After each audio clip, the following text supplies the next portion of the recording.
All right, good morning, PMA. How's everybody doing? We do better now. How we doing? All right.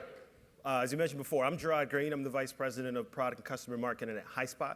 HighSpot's a sponsor here. HighSpot is a sales enablement platform that allows marketing and sales and customer experiences team to get aligned on their foremost go-to-market priorities. But I'm not going to stand on stage and talk about that. I want to talk about something that I know is near and dear to all of our hearts as product marketers, this content challenge we all have.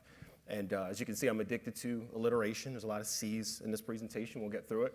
But I'll give you some insight. This is going to be an interactive presentation. I want you to keep your phones. I want you to keep your tablets, your laptops out, because we'll be doing some interactive polling. I want to know who I'm talking to in the room. I want to know what your challenges are. I want to validate a lot of the thinking we have, and I want to have some fun. Sound like a plan? All right, let's get it. So let's think about this statistic for a minute. You've all seen this before. I get tired of looking at it. The number gets higher and higher every single year. So I just decided to put up to. But we know that up to 70% of the content that we all create goes unused by the sales team. Now, there's a variety of reasons behind it we can dig into, but this is a pretty significant number when you think about the time, the resources, the budget, the opportunity costs associated with building all of this amazing content that you want to get to sales, but you ultimately want to get to your buyer so that they can make informed decisions about whether or not they want to do business with you. So when we think about this number again, as much as we hate it, I think we also look at the things that we do as product marketers. This is the last PMA state of product marketing.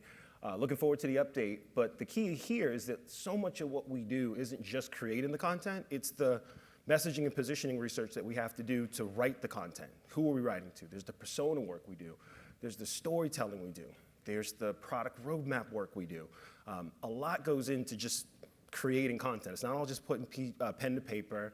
It's not all pretty pictures. It's not all beautiful slide decks. There's a lot of pre-work that goes into the content. And so much of the value that I think we ascribe to ourselves is rooted in that lack of consumption of content. We almost take it personal when a sales rep doesn't use our pitch deck or our brochure or our data sheet. And the thing that I want to kind of reinforce and remind us is that sales, they have a lot on their plate.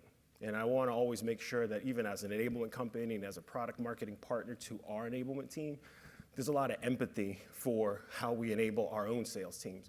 They're dealing with a lot. And I think the biggest challenge, we're creating all the content and we're working with enablement to build the training and we're working to do all these things because if we're being honest, we don't always have insight into what's working. And so in absence of that insight, we're just creating more things. They need another data sheet, another brochure, another webinar, another program. We're just building and building and building. And that becomes a repository that we expect them to wade through and figure out how to get value from it. So if we're being super honest with ourselves, it is hard to get insight into what really works. And so I want to ask you guys a question. This is the interactive part of the program. So if you go to menti.com, I'll give you a chance to get the phones and the laptops out. But you go to menti.com and enter that code up top. I want to ask you guys some insights into why you believe your sellers aren't using the content as often as you like. And I don't know if you guys are at 20% or 30% usage or 80% usage, but wherever you are, I bet you want it to be a little bit higher. So I want to ask, what do you believe the primary reason is that your sellers aren't using the content as often as you'd like? And Chelsea said there's about 80 in the room, so I'm gonna look for popcorn to stop popping at around 50, 60.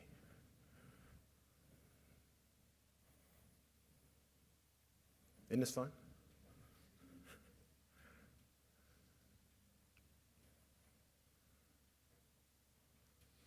All right. I'm gonna cap it. So, okay. All right. I'll stop at 60. Point well made here. I think the definitive leader here is they don't know. Okay, all right, good. They don't need to. It's getting some love. And they don't like it's getting some love, which is interesting. So again, they don't know how to use it. And I think, again, like we've all been in this scenario where if they don't have context around that content, it's not going to get used. It's not that the content's not good. It's not that the content doesn't make sense. It's not that the content doesn't apply to the buyer. They just don't know when and how to use it. And the expectation that they just magically stumble upon it at the right stage of the sales cycle for the right buyer in the right situation against the right competitor is extremely low. And so again, I think the better job we can provide of giving them that context, the higher likelihood it is that they use it. And we'll get into some Q&A at the end. I'd be fascinated to hear about some of the other reasons. I did a smaller LinkedIn poll on this to get a sense of what it was. Same breakout. They don't know how or when to use it. It's not that they don't like it. It's not that they don't need to. It's just they don't know how, and they need some guidance. All right, thanks for that. Keep that out, because we can do Menti again. So again, going back to that point on empathy, our sales teams, they are going through a lot. Let's just be honest. There's a lot going on in their day-to-day. You've heard statistics from my former employer, Gartner. Buying teams have gone from 5 members up to 12, up to 20 in some organizations. Those buying teams are incredibly well informed, and so they're getting larger, and they have this thing called an occasional decision maker. So people are coming in and out and reshuffling the deck on decisions that have been made. Sellers got to deal with that complexity. There's also this accelerated pace of change. You guys are all selling very complex and technical products in some instances, and those products change every 6 to 8 weeks in some instances. Your competitors are launching new products all the time. So again, the portfolios that you've amassed are becoming more complex. Your pricing models change, your go-to-market models change. There's a lot to deal with. And there's this kind of looming economic uncertainty cloud that our sellers are dealing with. Before it was the Great Recession, it was the Great Resignation. But now there's this notion of the recession coming back. And so our sellers are feeling a lot of that tension. Again, I think it's important to have that empathy for them, because even the best organizations run into statistics like the ones you see in front of me. So even best-in-class organizations find that 70% of content's unused, but there's more to what we do in enablement than just content. We also have to train. And about 80 to 87% of that content is forgotten if it's not applied in 30 days. Our friends at Xactly have done some of the analysis on this. Only about 50% of reps actually make quota.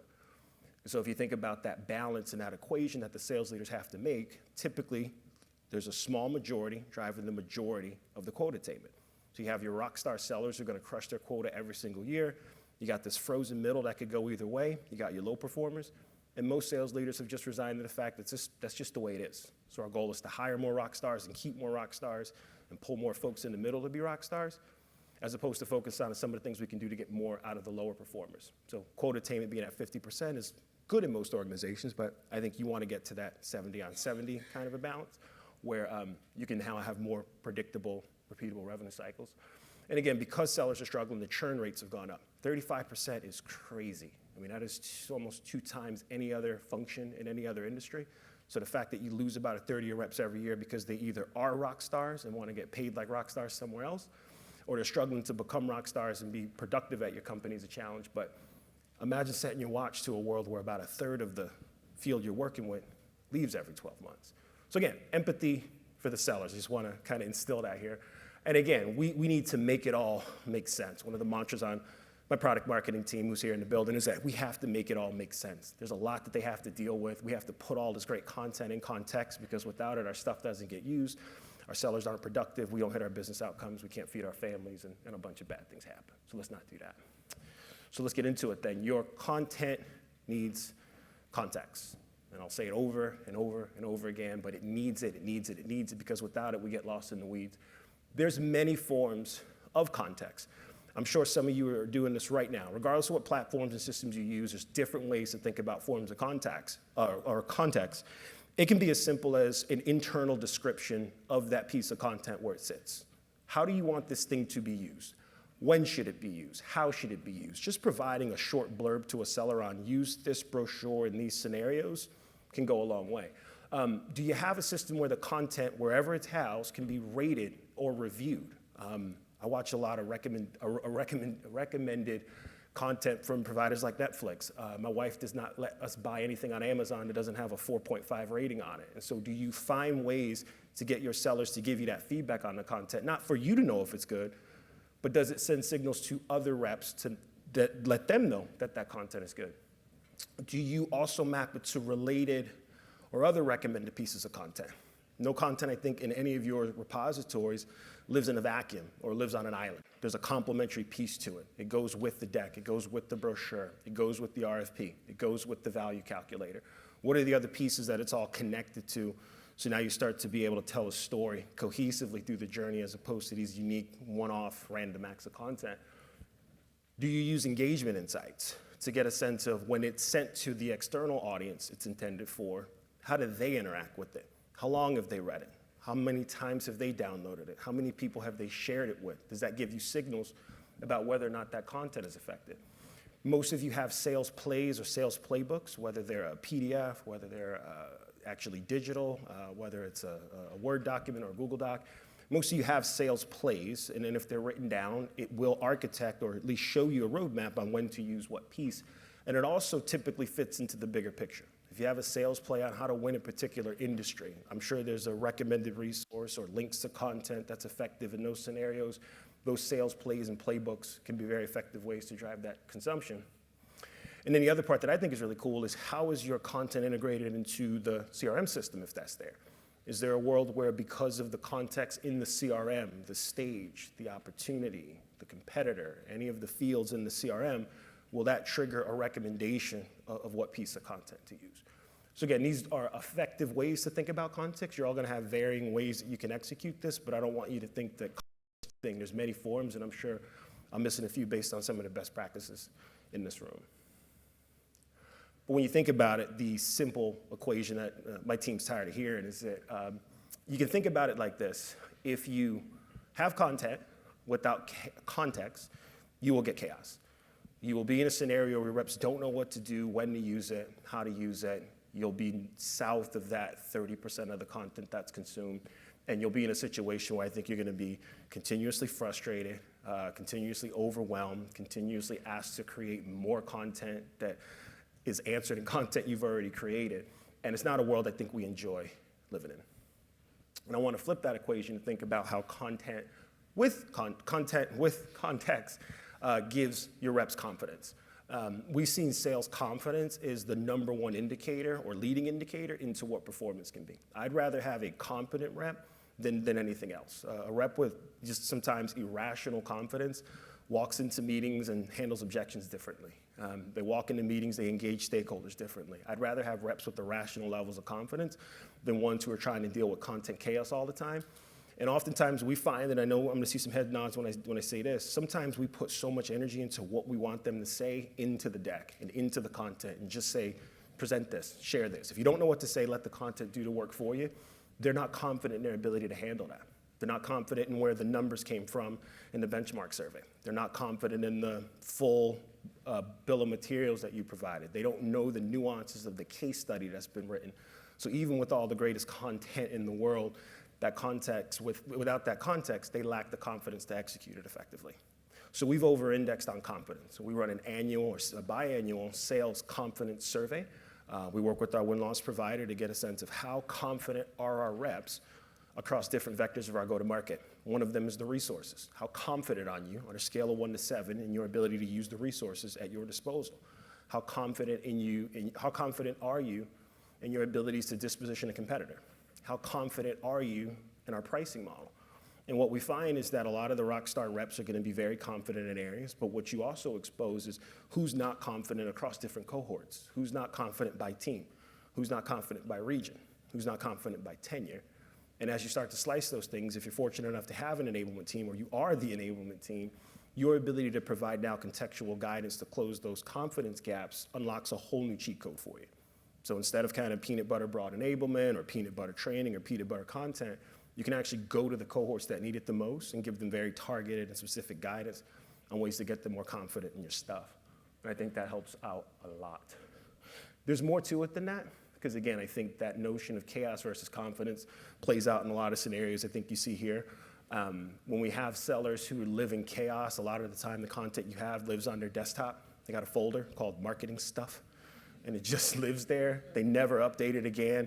They may do a bunch of downloads at sales kickoff or at the last launch, and it just lives. You'll never see it again, and that's where they default to. There's a high leverage of the low value stuff. The stuff that's easy to grasp is the stuff they use all the time. They have a library of greatest hits.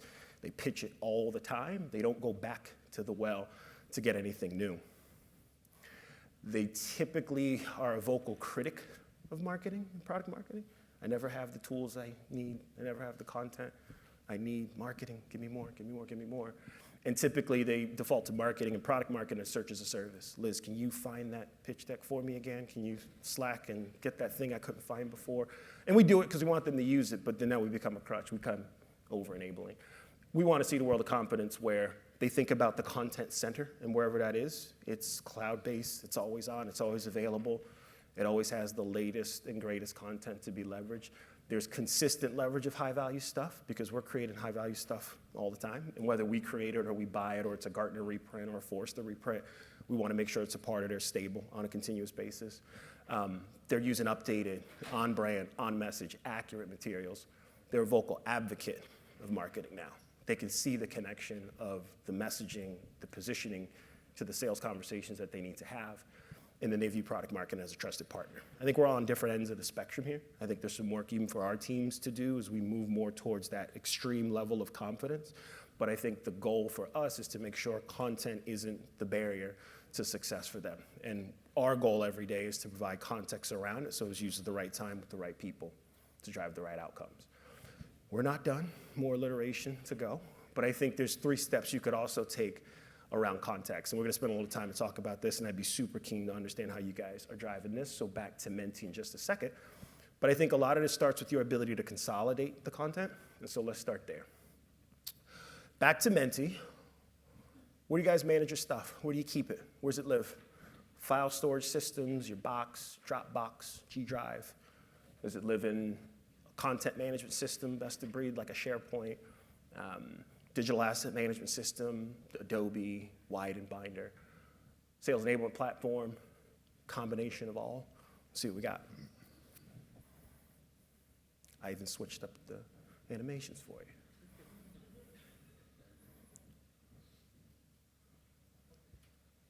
Okay. All right, some love for the dams, okay. We'll cap it 60. I'm glad I added the percentage to this because I couldn't count the bubbles. So it looks like the file storage systems and probably a combination of the other bits are going to win out here. And again, wherever you keep it, wherever you manage it, I think the goal is to make sure it's always up to date, it's always accurate, it's always on message, it's always on brand. Some of the challenges we see as we engage customers who are either going down the sales enablement path for the first time, they don't get rid of the file system. They don't get rid of the content management system. It still exists as enterprise solutions. What we find is that they integrate them into the sales enablement platform, and they kind of host and stage the content there. The sales enablement platform is what the reps and the sales teams and the customer-facing go-to-market teams engage with. So probably some combinations within the two, but not surprised to see this. The most common kind of, again, augmentation we see is with file storage systems like G Drive, like Box, and like Dropbox. So good insights here. Thank you. All right, so when we think about consolidation, I want to give you a limbic to think through. I think there's good consolidation and then there's better consolidation. The good stuff on the left, sellers can find the content. Great. You have search. There's a taxonomy that makes sense for you because you can put things in logical buckets of case studies or customer stories or brochures. There's a taxonomy there so you can at least grok to a system to classify things through. You might narrow the scope of people who are allowed to publish content. I think that's always been the trick to good content management and good governance. How many people are allowed to bring content into the pristine machine you've all built? And so narrowing the scope of publishers, I think, has always been a good tactic to say only 5 or 6 people can be librarians and manage this because they don't all follow the same standards, the same rules. Forget about what happens when we go into different regions and different geographies. We just need to narrow the scope of people who have access. And then that integration into the CRM system can be an incredible cheat code to drive more leverage of your content. I think better is the other way, when instead of the sellers finding the content finds the sellers. Wouldn't it be great if by segment, by geo, by opportunity, by persona, by competitor, that piece of content just appeared and it just showed up and said, not only should you be using this, but this allows you to convert at a 20% higher clip than not using it at all. And so again, bringing all of that context back into the fold on when and how to use it is now contextually aware and something that your reps can have confidence in using because a lot of times they might not even know that that killer piece of content exists. Because again, they've resulted to the marketing stuff folder that they don't bring things into unless a sales kickoff or compel an event for them to do so. We talk a lot about a seller-driven taxonomy. I got into one of the biggest fights with a sales rep at a company ago because he was running his mouth about how he couldn't find any case studies. You guys don't do case studies. I can't find case studies. And he went to the system and he was searching for case studies, but we were using a different taxonomy. We were calling it customer evidence. So the fact that we were calling it evidence created this tension between, we'll call him Mark and I, because we had case studies, but we were using a different language. And he said, evidence, it sounds like forensic files. It sounds like you guys are committing a crime. I would never call it customer evidence. It's case studies, it's stories, it's proof. I would never use the word evidence. And this was a couple companies ago before we had an enabling platform. So again, a seller-driven taxonomy allows them to find things in language that makes sense for them. So you don't have to agree on a taxonomy. If they're searching for case studies or evidence or proof or stats or points, same content comes up. We like the notion of multiple publishers that now follow a set of governance guidelines. If you're in a place where you can set policies and rules and automation about how content must live in the platform, you stand the chance of now scaling the number of publishers and making sure that anything that violates the policies you set cannot live in your platform.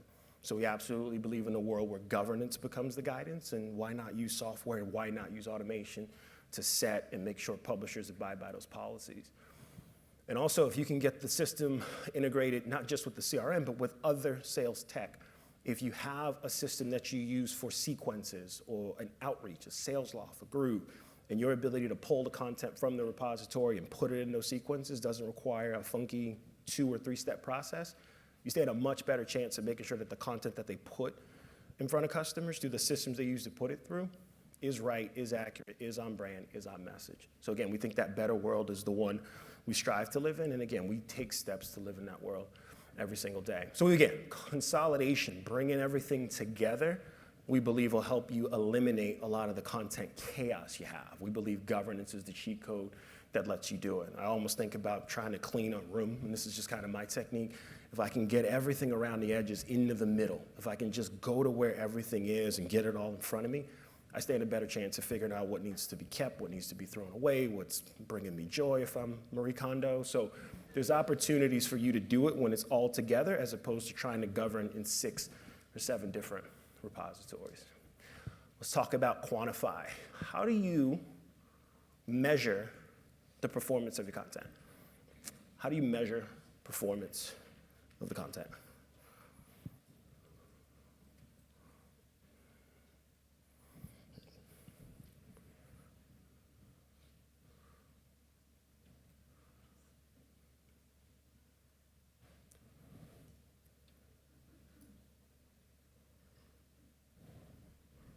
I guess option 7 is supposed to be other.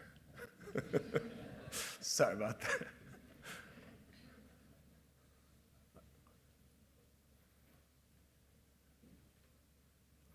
All right, we can get to 60 and stop the popcorn. So it looks like views and anecdotal feedback for the win.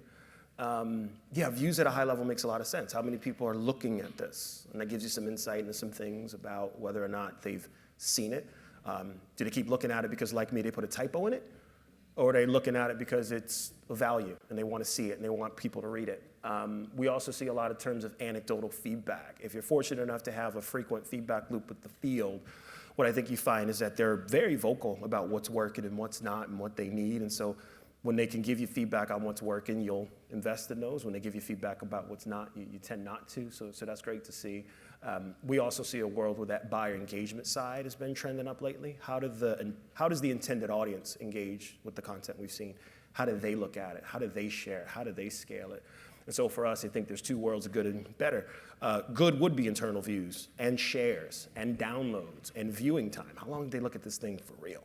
And then on the better side, it's external views, okay? They've seen it, our sellers have seen it, but has the audience we intend to see it seen it? How long have they shared it? Who have they shared it with? How often have they downloaded it? When did they look at it? If we sent over a proposal and we forecasted, this is an anecdote we use for reps, if you're sending a proposal as a piece of content and you're forecasting that thing to close in a week, but they haven't looked at it yet, the likelihood that that happens is low. And so again, the ability to now assess and figure out when and how to engage with your content becomes even that much more important. Page views and then influence revenue.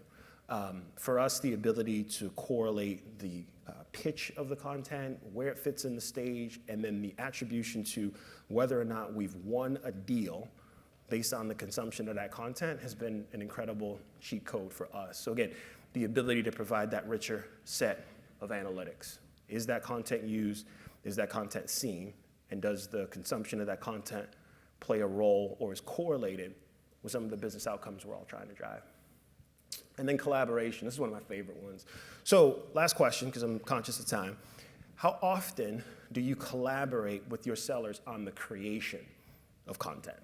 How often are you working with your sales team on the creation of content. Oh, this is gonna be a good one. I heard the chuckles. All right. Got some nevers and some alwayses.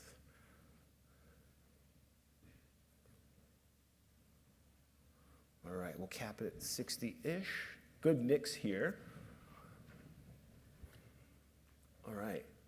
I think this collaboration is really important. I think there's a notion that, yes, while product marketers have knowledge of the product and the market and what the buyers need and what they like and what they don't like, and we talk to analysts and we talk to people who buy our product, we talk to people who don't buy our product, we have a lot of insights. But I think it's important to recognize that we don't know it all. And so understanding how our knowledge and our insights actually get executed at the coalface is really critical to making sure the consumption of the content is driven up. And what we found is that good and better here looks a little different. I think being able to curate content and put it all around a certain theme is important. And again, we think contextual guidance is better. But I think the ways we get the knowledge of when new content rolls out is an opportunity for us. A lot of us just will go to Slack and say, hey, new brochure, new white paper, go check it out. We'll put some fire emojis next to it. But that one-time notification is just about the extent of it, right? You might suggest the use cases on when to use this content. Use this content to help handle objection X. Use content to disposition competitor Z. Many of you may have an editorial calendar in play. You may have a schedule in which you'll say, we're going to publish this content in Q1, this in Q2, this in Q3. And many of you may share that editorial calendar with the sales team so they have insight into what's coming and hopefully can provide feedback that can help you prioritize. There's a content feedback loop in play. Again, the reviews, the ratings, the things that they get value from. And there's probably content request automation. This is dangerous. I remember I turned this on for my team and it was a little bit of a contentious moment, but we didn't want to set the precedent that if you ask, we will deliver. But we did want an amalgamation and a roll-up of what are the things you're asking for, because it's an opportunity to point them to what exists already. And I think most of the content requests that come through are in line with things that are either on our editorial calendar already or validate the things that we've been thinking about. So nothing tends to come out of the blue, nothing too crazy, unless it's Peter. And I think the better piece of this is, again, if we could have ways to get the content to sellers through the things that we also create for them. If you guys are creating the pitch templates and the sequences that they're using, sneaking in the content you want them to get out is an incredible cheat code, because a lot of them don't read it. And so if you can get them to just automatically just eat their vegetables because you snuck it into the things that they think are good, you can drive the consumption up a little bit. We've created a bit of an editorial board with our sales team. We bring the editorial calendar to them. We have a conversation about priorities. We also walk it through our enablement team and our services team. We want input, we want insights, and we want prioritization, validation. And we've also added the notion of peer reviews.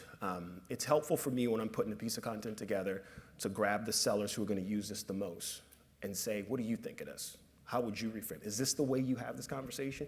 Is this set up in a logical way that makes sense for you? I'll either learn something or have something validated, and you've also now created a buddy who's going to co-author that thing with you and then advocate to other salespeople that this piece of content is something they should leverage. And I've added this piece around content amnesty. I think we need to create a safe space for our sellers who have tried to create their own content to just give it back to us. Let us have a go at it. They're not doing it to be malicious. They're not doing it to get on our nerves. They're doing it to meet a need for a buyer.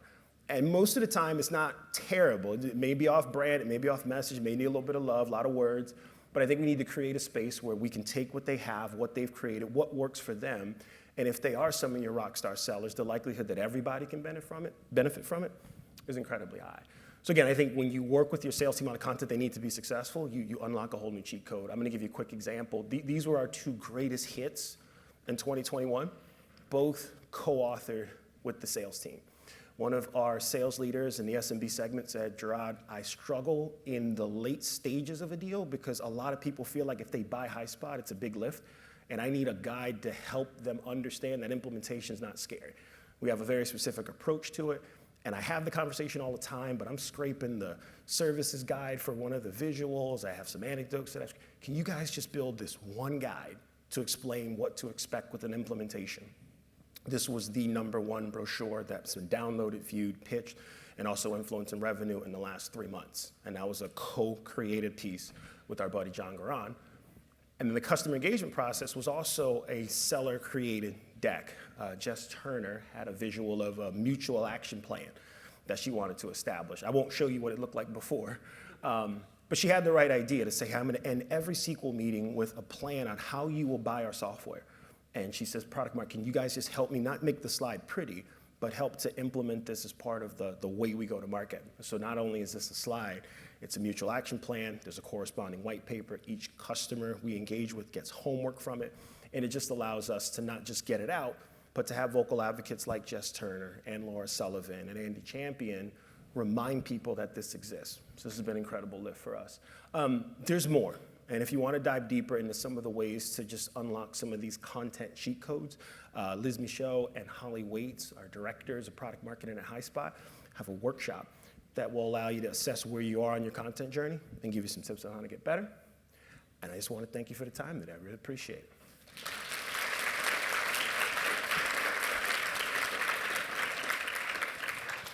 Gerard, thanks so much. That was fantastic. My pleasure. And something near and dear to my heart. I mean, Yeah. always kind of looking at how we better engage our teams. I know we've got a couple minutes over, but there's some really good questions on here, if you don't mind. Not at all. A couple minutes. So the first one was, and I think this comes up a lot, seems like some of us here are PMMs by title, but often do a lot of content marketing. Mm-hmm. How does the PMM differentiate from content management, or is it really the same, especially as we talk about some of this contextualization? Definitely. I think the contextualization is required for both. So whether you're doing content marketing or product marketing, the contextualization matters. The way I've always seen it split and what's helped me distinguish between the two, content marketing tends to be more of your brand message, your company message, why you exist in the world, what problems you aim to solve. They don't necessarily depend on the product, the feature, the solution, the capability. And product tends to go a little deeper. They need to speak to each other. You can't have a world where you just talk about product and all the bytes, bits, feeds, and speeds. Yeah. But I think the difference is one's more top of funnel, broad, bring people in, and then product is a little more mid to lower to drive acceleration on product differentiation. And that's the way we've always had that split. Cool, thank you. And then this one comes up a lot, especially as you talk about the revenue piece, right? As you get into more advanced metrics or thinking about how to optimize those. How can we track or prove that content made for sales, decks, collateral, battle cards, one-pagers, all these things, right, actually contribute to the pipe? Yeah, that's our cheat code and our product. So I'm not gonna do the shameless plug. But again, I think like that is what we've all been in search for as long as we've all been doing product marketing. The ability to tell the business outcome story on when and how it's used. And so again, we have capabilities that'll automatically inference the contact, the lead, the opportunity against the content and when it's used. And again, that's the value of being able to tell the story of, I don't want you to use this content because I wrote it and I have a lot of passion around it. You should be using this content because it allows you to convert more often. It influences more revenue. It helps more people make decisions. And it's completely changed the dialogue between us, our sales team, and our enablement team. Fantastic. Thank you so much. Really appreciate it. Thank you.